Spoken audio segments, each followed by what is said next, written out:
Hi friends, good morning. ఈరోజు ఈ వీడియోలో మనము ఈ ఈనాడు పేపర్లో నవంబర్ 19 నాడు వచ్చిన ఆర్టికల్ గురించి డిస్కస్ చేద్దాం. అదేంటంటే 2030 కల్లా మనకి హైదరాబాద్లో జీసీసీలో ఎన్ని లక్షల ఉద్యోగాలు రాబోతున్నాయి అనేది గురించి ఇక్కడ ఇచ్చారు. 2030 కల్లా కూడా జీసీసీలలో 13 లక్షల కొత్త ఉద్యోగాలు అయితే రాబోతున్నాయి అన్నమాట.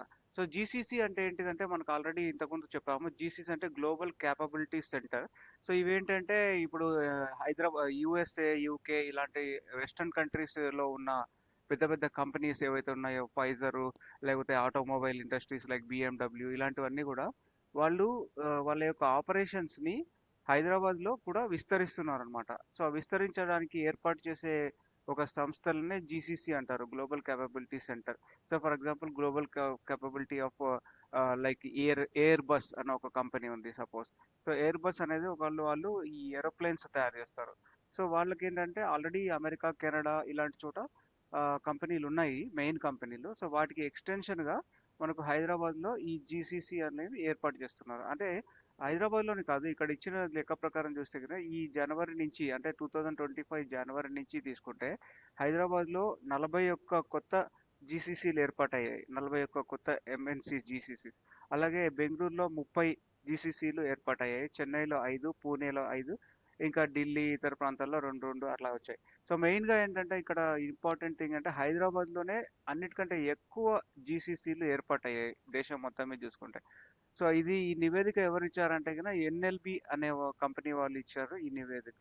సో దీని ప్రకారం చూసుకుంటే వీళ్ళు ఈ కొత్త లైక్ జీసీసీలో మనకి 2030 కల్లా కూడా ఆల్మోస్ట్ మనకి 39 లక్షల జాబ్స్ అనేటివి రాబోతున్నాయి. ఇక్కడ చూసుకుంటే 2030 కల్లా మనకి ఆల్మోస్ట్ ఈ 14 లక్షల జీసీసీ జాబ్స్ పెరగబోతున్నాయి అన్నమాట.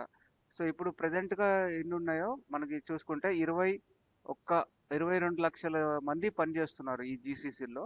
కాకపోతే 2030 కల్లా కూడా అది ఇంకా 14 లక్షలు పెరిగి దాదాపు 35 లక్షల మందికి ఉద్యోగాలు వస్తాయి అనమాట. అంటే మెయిన్ గా మనం ఇక్కడ చూడాల్సిన పాయింట్ ఏంటంటే 2030 కల్లా 13 లక్షల కొత్త ఉద్యోగాలు క్రియేట్ అవుతున్నాయి. అదే మేము 2026 చూసుకుంటే ఇంకా అట్లీస్ట్ ఈ సంవత్సరం అంటే నెక్స్ట్ ఇయర్ కనీసం అంటే కనుక ఇంకొక 3 లక్షల మంది దాకా ఆ, కొత్త జాబ్స్ వచ్చే అవకాశం ఉంది అనమాట. సో కాబట్టి ఈ జీసీసీలో మెయిన్గా ఏంటంటే ఇప్పుడు ఈ జీసీసీల ఫోకస్ ఎలా ఉందంటే కనుక ఏఐ ఆధారితంగా ఏఐ రెడీగా ఉండడానికి ట్రై చేస్తున్నారు. సో జీసీసీలు అంటే ఏంటంటే వాళ్ళు చేసే ఆపరేషన్స్లో ఏదైతే అప్లికేషన్ సపోర్ట్ కానీ, అప్లికేషన్ డెవలప్మెంట్ కానీ, లేదా ఈ మొబైల్ ఏది any operations for example system administration కానీ ఇలాంటి వాటిల్లో సో వాళ్ళకి ఏఐని చాలా ఇంపార్టెంట్ క్రైటీరియాగా తీసుకొని చేస్తున్నారు. ఎందుకంటే ఏఐ వల్ల వర్క్ ఫోర్స్ తగ్గుతుంది, at the same time operation efficiency పెరుగుతుంది, ప్రాసెస్ ఎఫిషియన్సీ కాబట్టి. సో కాబట్టి కొన్ని జాబ్స్కి అయితే ప్రాబ్లం ఉంటుంది, బట్ ఇంకొన్ని జాబ్స్కి చాలా కొత్త అవకాశాలు అయితే వస్తున్నాయి అన్నమాట ఈ 13 లక్షల జాబ్స్లో.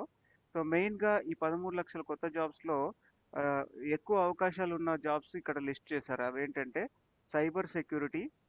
తర్వాత సైబర్ సెక్యూరిటీ అంటే తెలుసు కదా మనకి, like application security, network security, ఇలాగా రకరకాల వేస్లో సైబర్ సెక్యూరిటీ అనేది చాలా అవసరం, ఇంపార్టెంట్ అయిపోయింది ఈ రోజుల్లో. కాబట్టి సైబర్ సెక్యూరిటీ వాళ్ళకి చాలా ఎక్కువ జాబ్స్ రాబోతున్నాయి.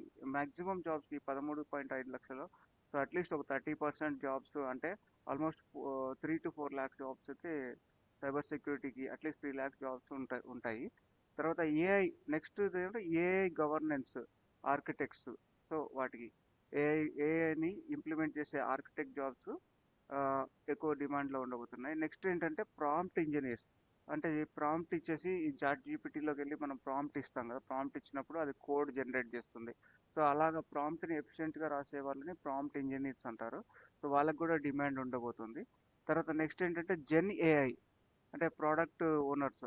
అంటే ప్రోడక్ట్ ఓనర్స్ అంటే ఒక అప్లికేషన్, ఒక ప్రోడక్ట్ ఒక ఓనర్స్ అన్నమాట.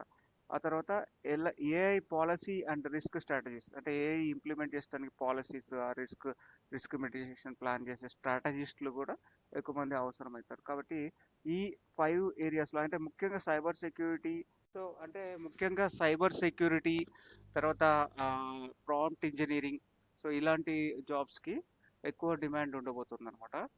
సో కాబట్టి అందరూ సైబర్ సెక్యూరిటీ మీద కొంచెం ఎక్కువ ఫోకస్ చేసి వాటికి కావాల్సిన సర్టిఫికేషన్స్ ఇలాంటివి చేసుకుంటే బెటర్.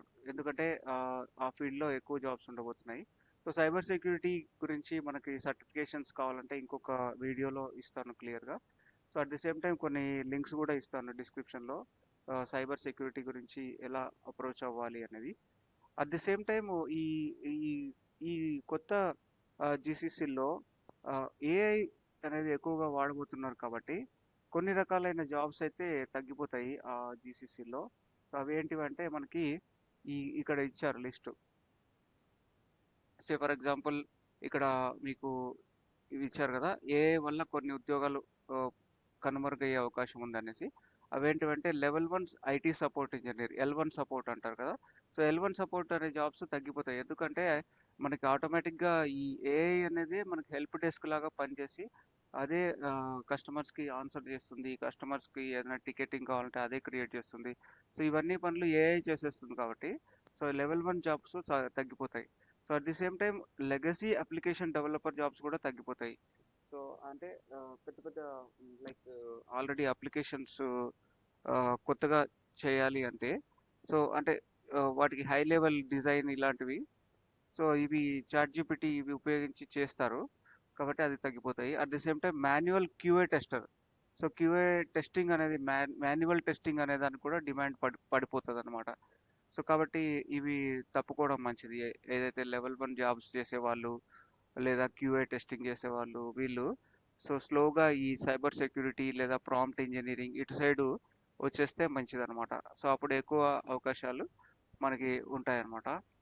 సో కాబట్టి ఈ ఏవైతే ఈ కొత్త జీసీసీలు రాబోతున్నాయో సో వాటి కోసం మీరు ప్రిపేర్ అయ్యి సో వాటి కోసం ప్రిపేర్ అయ్యి వాటికి సంబంధించిన ఈ సైబర్ సెక్యూరిటీ, ప్రాంప్ట్ ఇంజనీరింగ్, తర్వాత లైక్ ఏఐ ఏఐ గవర్నెన్స్ ఇలాంటి వాటిల్లో కొంచెం మంచి సర్టిఫికేషన్స్ చేసుకుంటే జాబ్స్ అనేటివి ఈజీగా దొరుకుతాయి అన్నమాట.